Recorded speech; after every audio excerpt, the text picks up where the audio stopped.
Hi there folks, welcome back to Rich Reviews. So I'm currently at the Virginia Film Festival. I'm going to be posting reviews of the films I see at the festival when I can. And the first film that I reviewed, and some films I could not get into, other films I could. And so the first film that I saw at the festival this year was Eternity's Gate. This is directed by Julian Schnabel, who made a very fascinating film a number of years ago called The Divine Bell and the Butterfly. I actually read the book a few years later after the film came out. And this is about the last few years, although I don't know the current time frame, of Vincent Van Gogh, played by Willem Dafoe. And now get this, Willem Dafoe is in his early 60s playing a guy that had died in his early 30s.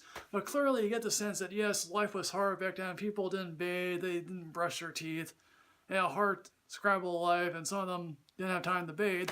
So that makes all the more sense that yes, Vincent Van Gogh, probably like most painters of his day, looked and smelled like homeless people. And how there are some beautifully amazing scenes in which basically we're just outside, him painting the landscape. Of course, he's in a town where no one fully appreciates his artwork. We're introduced early on in the film to Paul Gauguin, played by Oscar Isaacs of all people. Oscar Isaac seems to be everywhere these days, ever since the new Star Wars film came out. And I guess they have a back and forth relationship, and how, quite frankly, at one point, yeah, he criticizes, oh, you're going too fast. And he says, now you're going too slow. Your paintings look like architecture. And his older brother, Theo, can't really sell his work because guess what? Most artists are never appreciated until after they died. Just like Paul Gauguin. Paul Gauguin tells him to go south.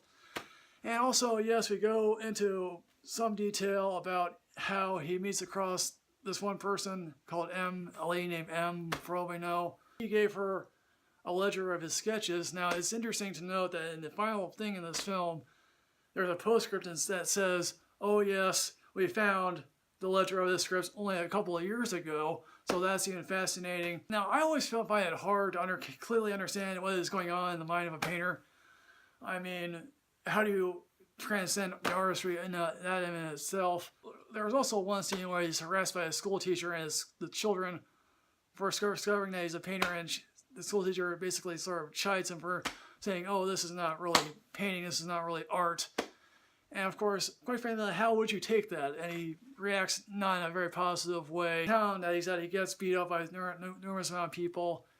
He drinks a lot, which causes people to get after him. They do go into brief detail about the earlobe incident, although they just have it bandaged, which is like, I really would like to see what it is to have an earlobe sort of cut off, and then they don't really discuss it all that much afterwards. Although he is in a asylum.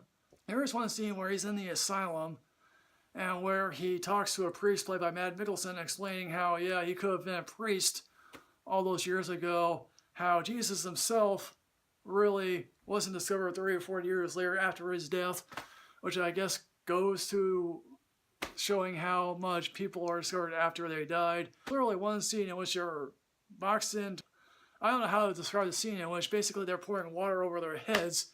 I guess he did a lot of work in that asylum, and how at one point when he's in the asylum, I guess his art is being shown at art gallery in Paris. Now the word eternity is used in the title. That's an apt description for some of the scenes in this film, because some scenes, particularly the outdoor scenes, they go on for far too long. They don't really move, although I do appreciate, now I'm not a painter myself, so I don't really know how to paint or the darn. Willem Dafoe does a great job of recreating those paintings, and how sometimes you really think, oh yes, this could be Van Gogh right here and right now. The color scheme, particularly some shots, are yellow.